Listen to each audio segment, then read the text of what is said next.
Hi YouTube, this is Dr. Jenny John. I am going to go over how to take photos with your spoon for your dentist or your orthodontist. So first, I'm going to have you start out by putting some oil. I'm using bio oil, but you can use Vaseline, you can use lotion. Just lubricate your lips because you will stretch them out. And in my case, I have a really small mouth, so bear with me. Your photos might be better than mine. All right, so I have 3 different sizes of spoons here. And honestly, the bigger the better, but I'm gonna try it out. Okay, so first is kind of this pasta spoon. That's not very adequate. And part of my appearance is I am going to make a fool of myself. So the next size is just a standard tablespoon. A tablespoon will work for most people, but for me, my mouth is too small. So as you can see, you can't see my molars. Or I have even a smaller spoon. Ooh, my lips are stretching out. This is the best shot. In my case, the smaller spoons work better because I have such a small mouth.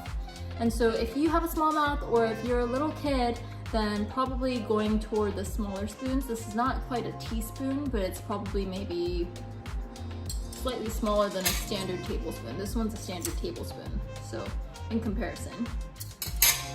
So the first shot that you're going to do is the frontal shot. So you're going to put your spoons in like this. Make sure your camera flash is on and try to take the photo from the midline as much as possible. That's number 1. All right, number 2 is you're just going to put in one side. So again, make sure your flash is on and make sure to label which side this is. Okay. Number 3 is like that. Okay. Number 4 is if they need it. If they want to see an upper occlusal shot, that's what we call it. Flash is really important in this view, so make sure to have someone help you take this photo. The more teeth you can capture in this shot, the better. If you do want to do a lower occlusal shot, then tilt your spoon downward. If you put your tongue up, it's much easier for your dentist or your orthodontist to see every surface of your tooth as much as possible. So feel free to send multiple photos if you can't get all the views in one shot.